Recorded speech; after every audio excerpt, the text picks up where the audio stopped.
की आपल्या सर्वांचे नेते इंदापूरचे विधानसभेचे उमेदवार आदरणीय हर्षवर्धनजी पाटील साहेब या ठिकाणी आपल्या सर्वांच्या नेत्या आदरणीय खासदार सुप्रियाताई सुळे यांचं आगमन होत आहे। माझी विनंती आहे आपल्याला की आपण त्यांचं टाळेच्या गजरात स्वागत करावं। बारामती लोकसभा मतदारसंघाच्या महासंसद रत्न खासदार सौभाग्यवती सुप्रियाताई सुळे यांचं मंचकावरती आगमन होते।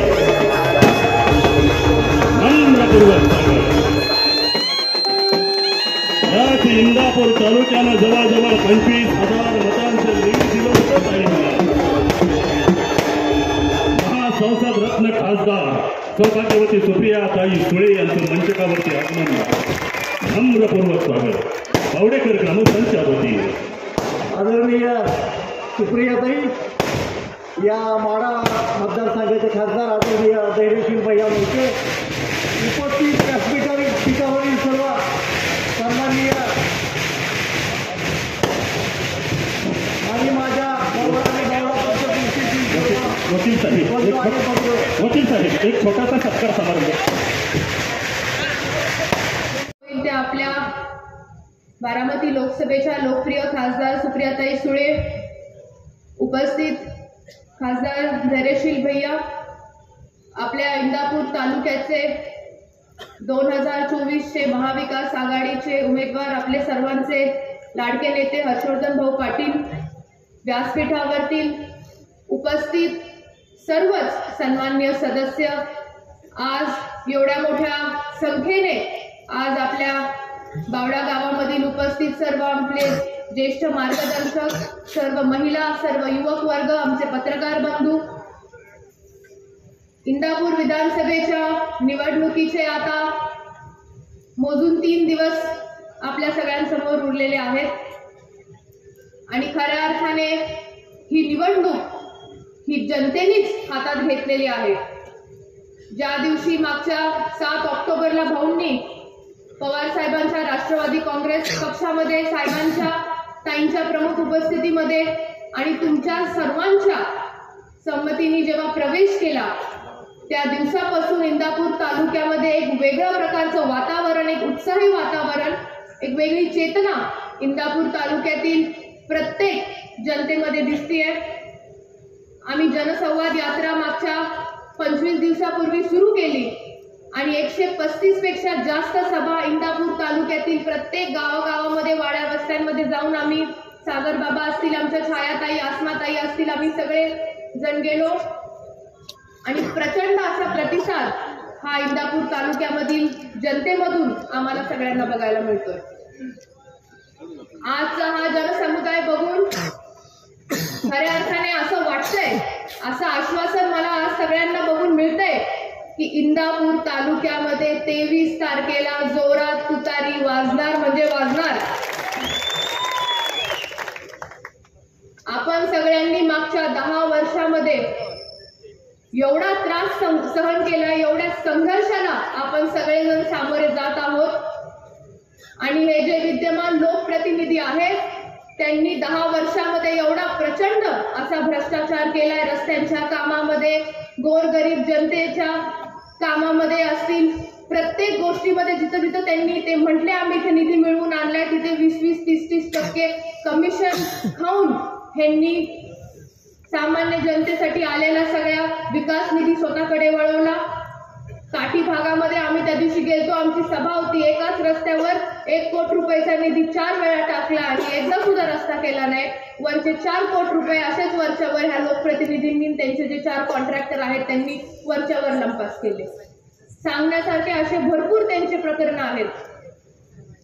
आज तुम्ही बघताय इंदापूर तालुक्याची संस्कृती, जी मोठ्या भाऊंनी जसा इंदापूर तालुका घडवला, घोलप तात्यांचा त्याच्यामध्ये पण महत्वाचा सहभाग होता आणि तीच संस्कृती आपल्या गावचे सुपुत्र भाऊंनी मागच्या 25 वर्षामध्ये जपली आणि आज काय परिस्थिती झाली आपल्या तालुक्याची। आज या विरोधकांनी माणसात माणूस ठेवला नाही, समाजामध्ये द्वेष निर्माण करण्याचं काम ह्या विरोधकांनी करून केलं जात आहे. घरं फोडण्याचं काम ह्या विरोधकांकडून केलं जात आहे. ह्याला कुठेतरी आपण सगळ्यांनी येऊन ह्या येत्या आज इथे आमच्या युवकांचा बेरोजगारीचा प्रश्न अतिशय गंभीर झालाय. 10,000पेक्षा जास्त युवक सुशिक्षित बेरोजगार आज आपल्या अख्ख्या तालुक्यामध्ये जात आहेत. प्रत्येक गावामध्ये आम्ही जातोय 100, 200, 300 मुलं आज 30-35 वर्षाचे वयोगटामधले शिक्षण घेऊन आज घरी बसले. त्यांच्या 2 हाताला काम नाहीये. आज 35 ते 40 वयोगटातले पण भरपूर युवक आहेत ज्यांचं आज त्यांचं लग्न जमलं आहे. त्यांना आज तुम्ही मुली द्यायला तयार नाही कारण आज ते बेरोजगार आहेत. हे सगळ्या गोष्टी आपण येणाऱ्या काळामध्ये लक्षात घेतलं पाहिजे. जे हे विद्यमान लोकप्रतिनिधी आहेत त्यांनी मागच्या 10 वर्षामध्ये एक तरी नवा व्यवसाय प्रकल्प इंदापूर तालुक्यामध्ये आणला का? बावड्या गावामध्ये एका तरी व्यक्तीला त्यांनी मागच्या 10 वर्षामध्ये नोकरी लावली का? हा प्रश्न सुद्धा आता विचारण्याची खऱ्या अर्थाने वेळ आलेली आहे. एक शिक्षण संस्था काढली नाही, एक शाळा काढली नाही, एका युवकाला सुद्धा तिथं शिक्षण प्राप्त होण्याची संधी त्यांनी मिळवून दिली नाही. अशा प्रकारे आज सुरक्षित बेरोजगाराची संख्या आज आपल्या तालुक्यामध्ये वाढलेली आहे. मोठ्या भाऊंपासून हर्षभाऊंनी जे शिक्षण संस्था मागच्या 50 वर्षामध्ये आपल्या तालुक्यामध्ये निर्माण केल्या त्याच्यामध्ये आपल्या इथं भागामध्ये शिवाजी एज्युकेशन सोसायटी असेल, इंदापूर शिक्षण प्रसारक मंडळ असेल, वहिनींच्या मार्गदर्शनाखाली SG पाटील शिक्षण संस्था आपल्या बावड्या भागामध्ये पण सुरू केली. त्याच्यामुळे चांगल्या क्वालिटीचं दर्जेदार शिक्षण द्यायचं काम हे आपल्या पूर्ण तालुक्यामधील आपल्या गावामध्ये युवकांना ही शिक्षणाची संधी मोठ्या भाऊंपासून आपल्या हर्षभाऊंपासून आणि वहिनी साहेबांच्या मार्गदर्शनाखाली आज मिळाली. आज हे आपले सगळे चांगल्या पद्धतीचं शिक्षण आज हे आपल्या सगळ्या संस्थेमध्ये आपले सर्व इकडचे घेत आहेत. आज जर तुम्ही बघितलं इंदापूर तालुक्यामध्ये मोठ्या प्रमाणात दडपशाहीचं वातावरण आहे. आज आता माझ्या आधीच ज्यांनी भाषण केलं नाना गवळी लोकसभेच्या निवडणुकीच्या वेळेस जेव्हा मतदान आपण सगळे करत होता तेव्हा 10 वाजता एक व्हिडिओ सगळ्यांसमोर आला आणि त्या व्हिडिओमध्ये तुम्ही सगळ्यांनी बघितलं कशा प्रकारची दमदाटी कशा प्रकारची शिवीगाळ ही होत होती आणि ही ज्यांच्यावर होत होती ते आज आपल्या इकडे उपस्थित आहेत आणि ते आपल्याला समर्थन देत आहेत. अशा संस्कृतीच्या वातावरणामध्ये आपण आपली पुढची पिढी घडवायची आहे का हा खरा प्रश्न विचारण्याची आज इथे वेळ आलेली आहे. आज भर दिवसा इंदापूर शहरामध्ये तहसीलदारांवर हल्ला होतोय. आज इंदापूर तालुक्याचे तहसीलदारच सुरक्षित नसतील तर तुमची आमची काय गत असणार आहे. आज महिला सुरक्षतेचा प्रश्न अतिशय गंभीर झालाय. रोज आमच्याकडे 4 ते 5 महिला अत्याचाराचे केसेस येतात. छायाताई आसमाताई आम्ही पोलीस स्टेशनला जातो, कंप्लेंट घेऊन द्यायला सांगतो आणि आम्ही कंप्लेंट घेऊन द्यायला गेलो की लगेच वरनं त्यांना जे प्रतिनिधी आहेत त्यांचा फोन येतो आणि त्यांना सांगतात की ह्यांची काय विषय आहेत ते घेऊ नका. आणि अशा प्रकारे तुम्हाला सांगते आपल्या महिलांवर होणाऱ्या अत्याचाराचे सुद्धा केसेस आपल्या तालुक्यामध्ये अतिशय जास्त वाढत चाललेले आहेत. पाटील यांना विनंती आपण आम्हाला मार्गदर्शन करावं.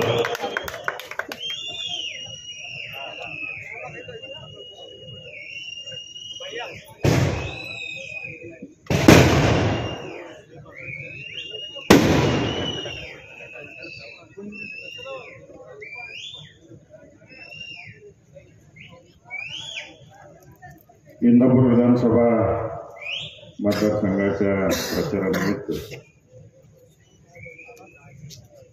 आमच्या नेत्या आदरणीय सुप्रियाताई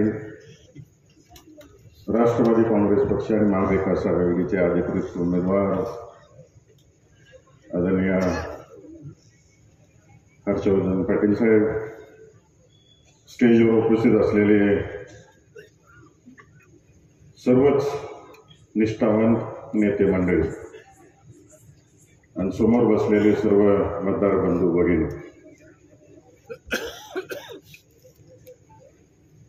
विधानसभा इलेक्शन लागल्यावर आदरणीय पवार साहेबांच्या मार्गदर्शनाखाली महाविकास आघाडीनं पंचसूत्री जाहीर केली. इथं बसलेल्या माता भगिनींना महालक्ष्मी योजनेअंतर्गत 3,000 रुपये द्यायचं ठरवलेलं आहे. आणि दाजीच्या खिशाला चाट लागायला नको तुम्हाला माहेरी सोडताना. किंवा मैत्रिणीकडे जाताना किंवा देवदेव करायला जाताना त्यांचा पेट्रोल खर्च वाचावा म्हणून अख्ख्या महाराष्ट्रभर एसटीचा प्रवास, बसचा प्रवास मोफत करून टाकायची घोषणा केलेली आहे. आता सगळी दाजी लोक म्हणायला लागले तर आमच्यासाठी काय, 3 लाखापर्यंत पीक कर्ज माफ करायचं सुद्धा आश्वासन आपण घेतलं. आणि जे नियमित कर्जफेड करते अशांसाठी वर्षाला 50,000 रुपये अनुदान द्यायचं ठरवलं. इथं बरीच तरुण मंडळी माझ्याकडे टाव करून बघतील आमच्यासाठी काय, तुम्हाला 4,000 रुपये महिन्याला मिळणार आहेत जोपर्यंत नोकरी लागत नाही तोपर्यंत.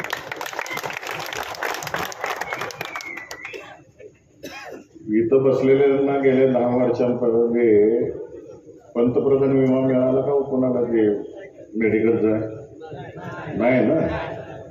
तर 1999 सालापासून महाविकास आघाडीचं सरकार जसं राज्यामध्ये होतं ते 2014 पर्यंत आपण सगळ्यांनी पाहिलं असेल.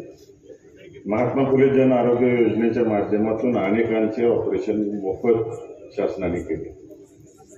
म्हणून आता महाविकास आघाडीने निर्णय घेतला की आपला सरकार आल्यानंतर 25 लाखापर्यंतचे कुठलेही आजार कुटुंबाचे कव्हर केले गेले पाहिजेत आणि त्या पद्धतीचं आश्वासन दिलेलं आहे.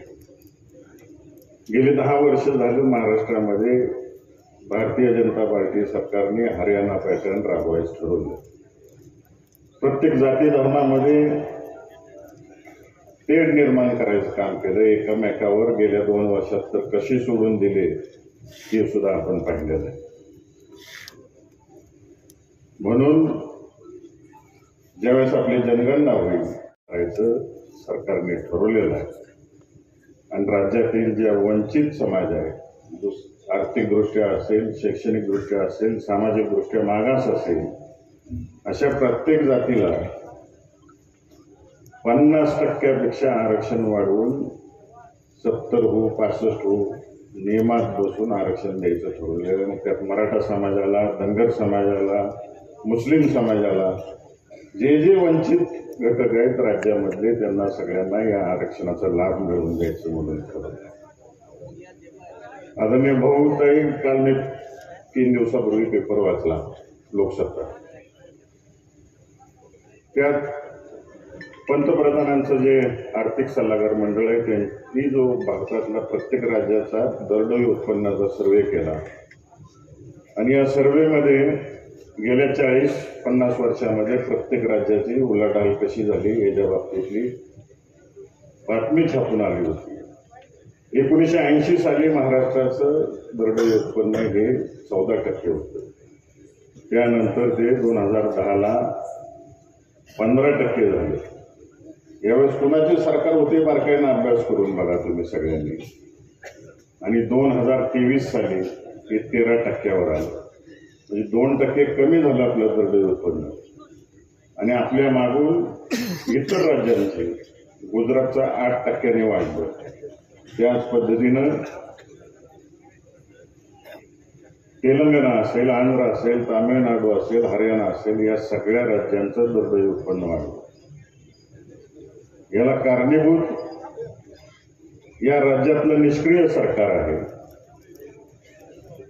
आणि हे निष्क्रिय सरकार एवढं निष्क्रिय आहे की गेल्या 2 वर्षामध्ये तुम्ही सगळ्यांनी बघितलं असेल, फॉक्सकॉन सारखा चिप बनवणारा उद्योग ज्याची गुंतवणूक 1 लाख कोटीची होती, टाटा एअरबस सारखा उद्योग ज्याची 1,80,00,000 कोटीची गुंतवणूक होती, आयफोन सारखा उद्योग 2 लाख कोटीची गुंतवणूक होती, औषध निर्माण पार्क उभं राहणार होतं, त्यातले बरेचसे उद्योग गेले, त्याची 80,000 कोटीची गुंतवणूक होती.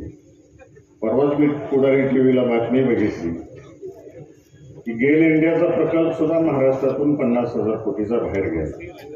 म्हणजे जवळजवळ 5 लाख रोजगार आपल्या महाराष्ट्रातला बुडाला. अशा पद्धतीने हे सरकार चालवते. फक्त यांना प्रत्येक जाती धर्मामध्ये तेढ निर्माण करायचे आणि त्याच्यावर निवडून देऊन राज्यकारभार करायचा आहे. भाऊंना आठवत असेल की ते जेव्हा मंत्री होते, विजयदादा मंत्री होते, तेव्हा शासकीय नोकर भरती निघायची आणि त्या शासकीय नोकर भरतीच्या माध्यमातून कलेक्टर आणि CO परीक्षा घ्यायची, SP परीक्षा घ्यायची. 1 रुपयाची फी द्यायला लागत नव्हती. फी न देता परीक्षा दिली जायची नाही. उद्याच्या 20 तारखेला मित्रांनो मतदान करा आणि ती 20 तारखेला साऱ्या महाराष्ट्राला दाखवा की इंदापूर तालुक्यातली जनता पुढारी जरी सोडून गेले तरी आम्ही सगळे तुमच्या बरोबर आहोत.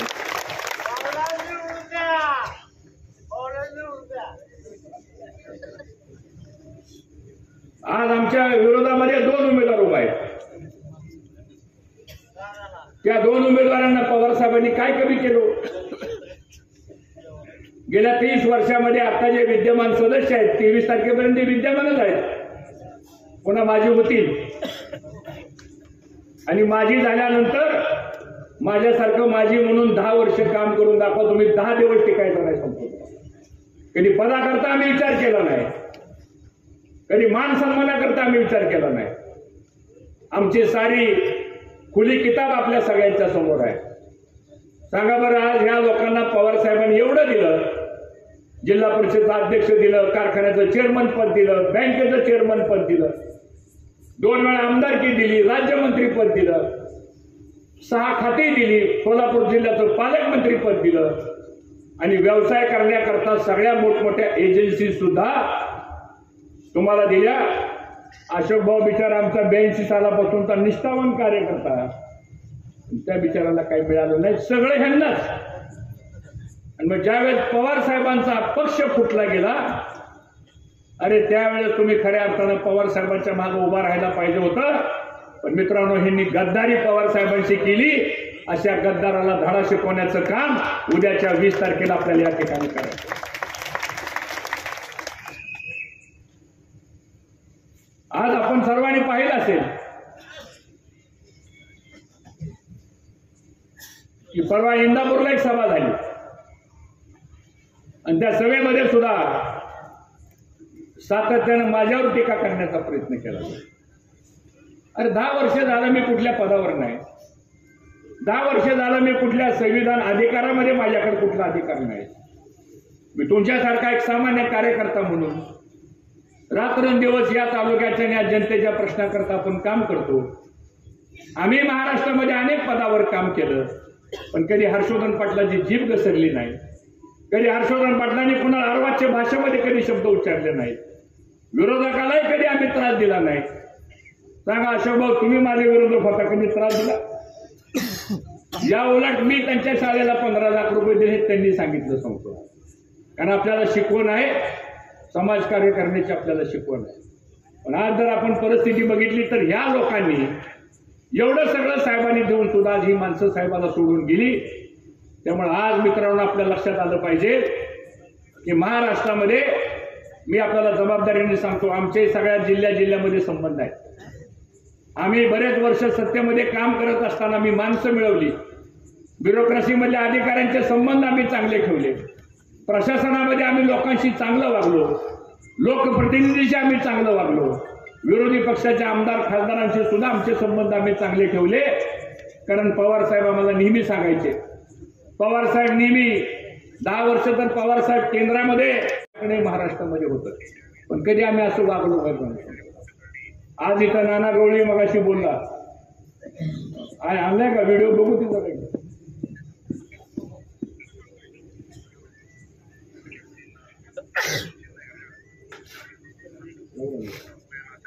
आम्ही कधी आमची भाषा ढळून गेली नाही, आम्ही कधी चुकीचं बोललो नाही, न आम्ही कधी कुणावर अन्याय केला नाही. पण आज ही सत्तेत आलेली माणसं पैसा झाल्यामुळं आज यांची भाषा जर आपण बघितली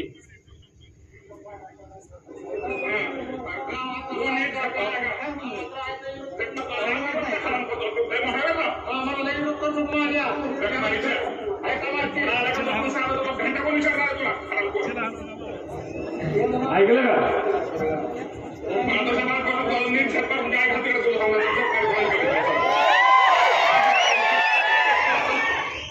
अरे असे माझ्याकडे 100 व्हिडिओ आहेत तुम्हाला सांगतो. पण या ठिकाणी मला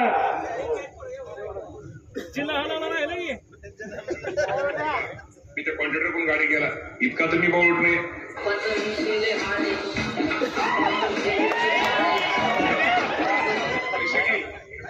पैसे घेईल कॉन्ट्रॅक्टरकडून पैसे घेईल. काय म्हणतात, मी कॉन्ट्रॅक्टकडून गाडी घेणार नाही, पण मी कॉन्ट्रॅक्टकडून पैसे घेईल, पण मी गाडी घेणार नाही. मी नाही म्हणलं, ते म्हणलं. ही संस्कृती तालुक्यामध्ये आणायची आपल्याला. तुम्ही तर 2.5 वर्ष राज्यमंत्री होता, मी तर 18 वर्ष मंत्री होतो. 17 खाती मी महाराष्ट्राच्या सरकारमध्ये चालवली, पण असा एक डाग लागला नाही आमच्या राजकीय कारकिर्दीमध्ये.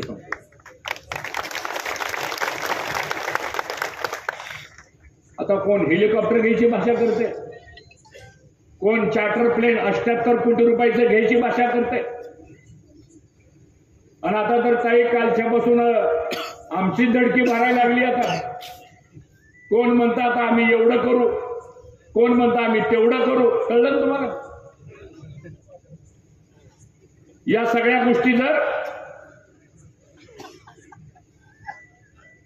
उद्या आपल्याला जर बदल करायचा असेल तर मित्रांनो, आपल्याला यावेळेस मात्र पवार साहेबांच्या विचाराच्या मागे उभा राहावं लागणार आहे. पवार साहेबांवर टीका केली, ताई तुमच्यावरही टीका केली. म्हणजे एकदा आम्ही सिल्वर रॉकला भेटायला गेलो होतो आणि मी सुप्रिया ताईंना विचारलं, म्हणलं तुम्ही हे सगळं कसं हाताळलं? ते म्हणल्या, माझ्या आईने मला एकच वाक्य सांगितलं की तुला या सगळ्या गोष्टीमध्ये जर पुढे जायचं असेल तर फक्त आपल्या वडिलांकडे बघून पुढची पावलं टाक. आणि मला वाटतं पवार साहेबांनी सगळी त्यांना सोडून गेले. पवार साहेबांना काय लोकांना वाटलं आता पवार साहेबांचा विषय महाराष्ट्राच्या वार्ड मधलं आपल्या परिसरातलं सगळं मतदान हे तुतारी वाजवणाऱ्या माणसासमोर आपण करणार का? आणि मग मात्र मला आपल्याला या ठिकाणी एवढंच सांगायचंय की माझं नाव 4 नंबरला आहे. तो बॅलेट बॉक्स आहे बघा इथं.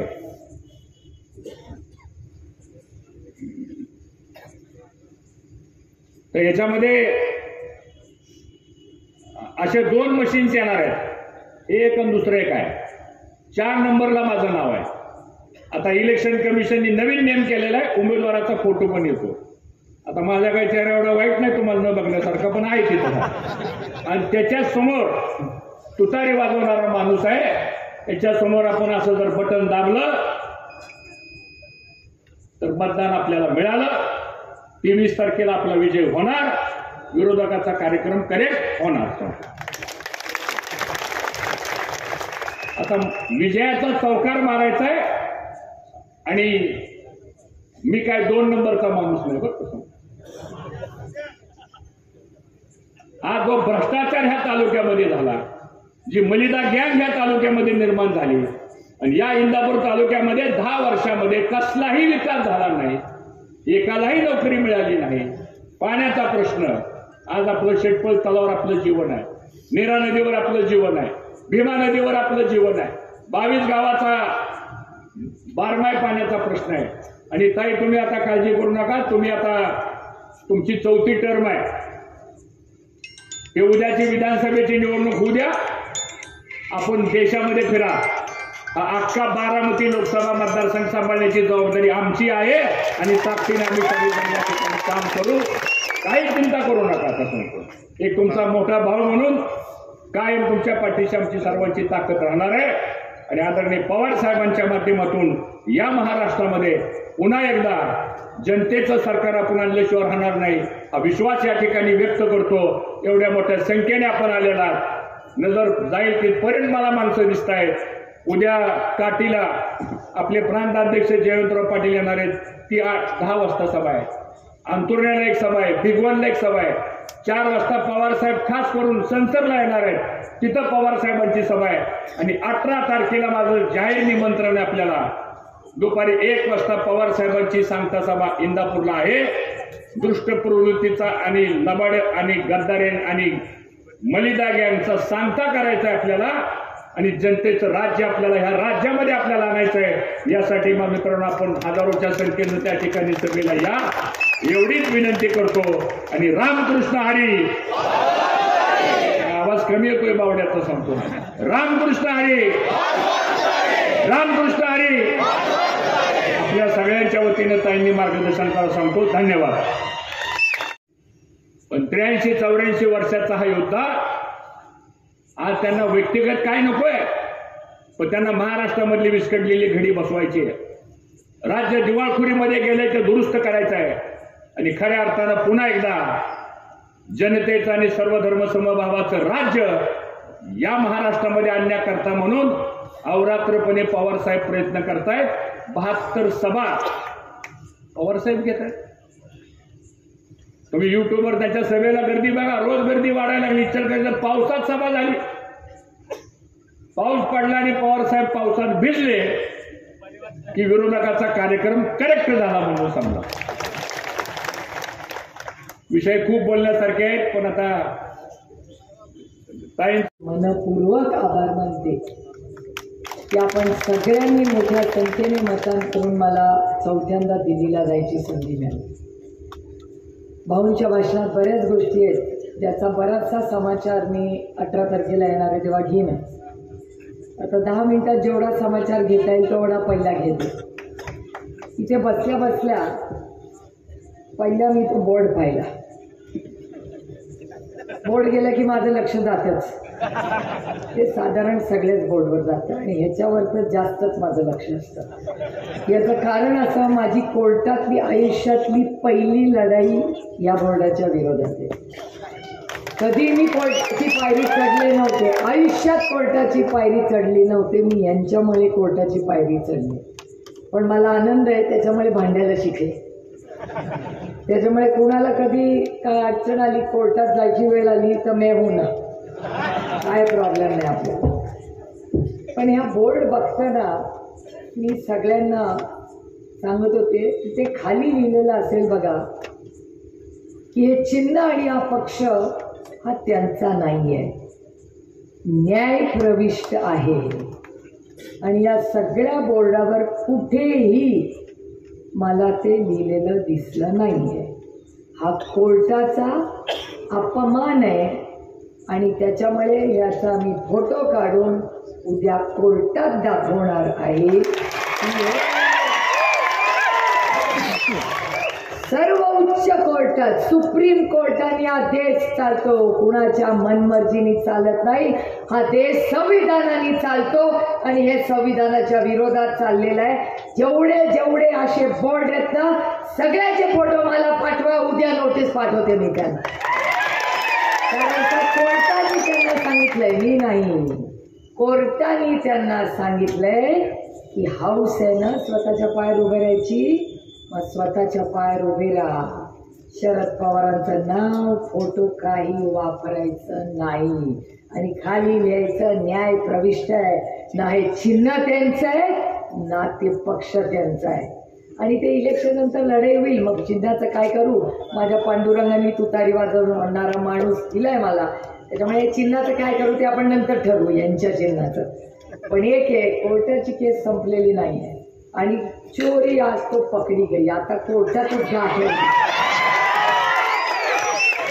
आणि मी ते बॅनर बघत होते, हर्षवर्धन भावना मी विचारते म्हणजे मला 4 नंबरचं बटन आहे. म्हणजे 4 नंबर कसा बरोबर बघा. माझ्या पांडुरंग, माझं जरा धैर्यशील भाऊंपेक्षा माझं ते सोलापूरचे, पण माझ्या पांडुरंगाची कनेक्शन थोडंसं जास्त आहे. आणि इथे लिहिलंय बघा, हर्षवर्धन भाऊ काय म्हणले, माझं बटन 4 नंबर आहे. विकसित 4, महाराष्ट्र 4, विकसित 4, इंदापूर 4. किती नंबरचं बटन दाबायला माझा पांडुरंग सांगतोय? 4. योगा असेल. मी मगापासून विचारते 4 नंबर मला माहिती, 1 नंबरला काय बोलायचं, 4 नंबरला भाषण काय करायचं. थोडंसं वळून पाहिलं म्हणलं आणि तिथेच लिहिले, काय फार डोकं चालवायची गरज नाही आहे. त्याच्यामुळे आपल्याला विकसित महाराष्ट्र विकसित इंदापूर 4 नंबरचं बटन दाबा, काही बघू नका. आणि भाऊ सांगत होते की मी एकटा पडलो. काय हो भाऊ, तुमची ही बहीण काय, जर तुम्ही माझ्याबरोबर उभे राहू शकता तर ह्या बहिणीचं काय आहे का नाही. आज नंतर परत कधी म्हणायचं नाही की आम्ही चौघण. बघा योगा योगा का, ते पण 4 नंबरच म्हणून गेले. ते नक्की काहीतरी गडबड दिसते. ते तुमचा प्रचार कसं करून गेले हो. ते जिथे जातात तिथे दुसऱ्याचा कार्यक्रम करूनच जातात. हे तर पण 4च राहिले. बरोबर 4 नंबरचं बटन सांगून गेलेले दिसत आहे. तुम्हाला जमा मोरे असत आहेत का, जमा मोरे असत आहेत सगळ्यांना. इकडे कोण असेल मला माहिती नाही. मला ही गोष्ट सांगितली आहे भाऊ, तुम्हाला तर आठवतच असेल की एकदा इलेक्शन लढले होते आणि त्यांचं चिन्ह होतं हत्ती. साहेब हेलिकॉप्टरमध्ये बसले आणि साहेबांनी असा हात केला, असा काहीतरी हात केला असेल तर म्हणे ते बघा साहेब टाटा टाटा करत नाही. साहेब म्हणतात हत्तीला मत करा, हत्तीला मत करा. भाऊ कुछ दाल में काला आहे. ते 4च कसे म्हणले हो तुम्हाला. त्याच्यामुळे मला असं वाटतं ते आले दुसऱ्याचा प्रचार करायला, पण तुम्हाला मतं सांगून गेले 4ला मतदान करा असं मला वाटतं. मला त्यांचा स्वभाव या खोलीत सगळ्यांपेक्षा जास्त माहिती आहे. कारण मी तुम्हाला एक छोटीशी गोष्ट सांगते जी आजच घडली. माझ्या पांडुरंगाची इच्छा, जर खरं बोललं ना तर पांडुरंग काहीतरी मला मार्ग काढूनच देतो. आणि मला प्रॉब्लेम आला की मी माझ्या पांडुरंगाच्या पायात पडते होते आणि म्हणते बस बाबा तूच काय तो मार्ग का. मी आज चालले होते आंबेगावला. आंबेगावला जाताना आपल्या महिला अध्यक्ष शेवाळेताई बसल्या होत्या. मला म्हणते मला जरा टेन्शन आलं. म्हणलं कशात, काय भाषण तुम्ही आंबेगावला जाऊन पडलं. म्हणलं काळजी करू नका, मी बघते काय करायचं, जास्त नका ना बोलू. मी जास्त कधीच बोलत नाही. ठीक आहे, पण मला एक दुसरं गोष्ट दाखवते तुम्हाला जी तुम्हाला आवडणार नाही. म्हणजे दाखवा, मला सगळ्या गोष्टी आवडतात. त्यांनी मला एक व्हिडिओ दाखवला. त्याच्यात एक व्यक्ती असं म्हणलं होतं की आंबेगावला आम्ही बोगदा होऊ देणार नाही. आणि पवारसाहेब परवा इथे आंबेगावला आले होते आणि मुद्द्याबद्दल काही बोलत नाही. असे कसे बोलत पवार, काय ध्यानी मनी पण नाही. म्हणजे ठीक आहे बाबा, ते ना तिथे आमदार आहेत ना खासदार आहेत ना काही नाही, पण अपेक्षा शरद पवारांकडूनच येतात. म्हणजे ठीक आहे, बघू काहीतरी मार्ग काढू. मी उतरले, गाडीत बसले आणि देवदत्त निकम शेजारी. म्हणलं काय, तुला अरे एकदम गोड बातमी देतो. म्हटलं काय झालं. म्हणलं आमचा बोगद्याचा प्रश्न सुटला. म्हटलं काय झालं. ते म्हणले दिलीप वळसे पाटील इथे म्हणतात आंबेगावला की मी बोगदा होऊ देणार नाही. आणि मी तिकडे का गेलो की मी पाण्याच्या प्रश्नासाठी गेलो वगैरे वगैरे. तुम्ही यांच्या सगळ्या चॅनलवरती ऐकलं असेल. ठीक आहे, म्हणले इथे बोगदा करायचा नाही. म्हटलं ओके, मग त्याच्यात गोड बातमी काय. ते म्हणले त्यांचे वरिष्ठ नेते नगरला परवा गेले आणि असं म्हणाले की मी बोगदा करणार, तो आंबेगावमधून निघणार, तो नगरला जाणार, तिथून सोलापूर करून उस्मानाबादला जाणार. ते म्हणले ताई बोगदा होणार का नाही. दिलीपराव म्हणतात बोगदा होणार नाही आणि अजित पवार म्हणतात बोगदा होणार. याचा अर्थ काय काढायचा. मग आमच्या पाण्याचं काय. म्हटलं मला नका विचारू, बाजूचा. आता बघा त्याच्यामुळे नक्की मग अजित पवार आंबेगावला कुणाचा प्रचार करायला गेले होते, दिलीपरावचा का देवदत्त निकमचा. इथे कुणाचा प्रचार करायला आले. 4 कसं बोलले हो. मी बाकीचा एकही नंबर घेतलाय का आल्यापासून. आपल्या 4 नंबरवर आपलं आहे. त्याच्यामुळे नक्की काय गोलमाल चाललाय या राज्यात असं मला कार्यक्रम म्हणजे ते काय म्हणजे मला मी नाही म्हणत आहे हो पत्रकारांनो, पूर्ण दाखवणार असेल तर पूर्ण भाषण दाखवा, आता दाखवू नका अर्धवट काहीतरी. मी म्हणत नाहीये. तिथला एका कार्यकर्त्यांनी मला सांगितलं. मी म्हटलं असं कसं रे भाषण, हा बोलतो बोगदा आणि तो म्हणतो नाही बोगदा. तो म्हणला ताई त्यांना कॉम्पिटिशनच नको आहे, ते एकटेच जिल्ह्यातून निवडून यायला पाहिजेत, बाकी कोणी नको आहे, म्हणजे ते इम्पॉर्टंट राहतात. शक्यता नाकारता येत नाही. त्यांची इच्छा असेल की त्यांच्या बाजूने एकच ते निवडून यावे, बाकी कोणी येऊ नये. आपल्या बाजूची काय काळजी करू नका. आणि भाऊ तुम्ही त्या मनात देखील आणू नका. इलेक्शनमध्ये जर तुम्हाला जे सोडून गेले ना, ही एक नांदी आहे. मला जे इलेक्शनच्या मध्ये सोडून गेले ना त्या पेटीत माझी मतं वाढली. त्याच्यामुळे हा शुभ संकेत आहे. खरंच शुभ संकेत आहे, कारण का लोक फार हुशार आहेत. आपल्याला वाटतं की आपण इथली हुशार आहेत, इथल्यापेक्षा ही जास्त आपल्यापेक्षा हुशार आहे. ती लांबून गप्प बसून बघत असतात आणि जेव्हा कार्यक्रम करायचा असतो तेव्हा बरोबर बटन असतात. माझे बंधू श्रीनिवास पवार आणि मी एका घरात गेलो होतो. अनेक वर्षाचे आमचे ऋणानं बंद त्या घरात. आम्ही घरात गेलो, फटीतून दरवाजा उघडला. म्हटलं आम्ही आलोय. म्हटलं अहो थोडंसं तो उघडा, आम्ही हात पुसता नमस्कार कर. असं काय करतात आपलं? म्हटलं गेलं आपलं, काय खरं नाही. लोकसभेला दरवाजा बंद केला आणि मी आणि श्रीनिवास दादा गाडीत अर्धा तास बसलो. तुला काय इतके वाईट दिवस आले का रे दादा आपल्या? श्रीनिवास दादाला मी माहीत. तुला काय कळेलच ना बाबा, असे कसे लोक आपल्याशी वागत आहेत? ते नाराज आहेत का घाबरले आहेत का काय काय? म्हणजे जाऊ दे अरे रामकृष्ण हरी, जाऊया. मला आश्चर्य वाटेल ज्या माणसाने श्रीनिवास दादाच्या माझ्या तोंडावर दरवाजा बंद केला. 1 नंबरची बारामती तालुक्यातली मतपेटी त्या घरातली आहे ही वाटतं. त्याच्यामुळे 4 दिवसापूर्वी ते असं म्हणाले, असं वर्तमानपत्रात आलंय, मी नाही म्हणत आहे भाऊ, तुम्ही बघा वर्तमानपत्र काढून. त्यांच्या बँकेबद्दल नेते म्हणले होते की यांची बँक डबगईला आली. ते 4 दिवसापूर्वी म्हणले माझी बँक, काय त्या बँकेचं नाव? इंदापूर अर्बन. इंदापूर अर्बन बद्दल म्हणाले होते की डबगईला आली आहे.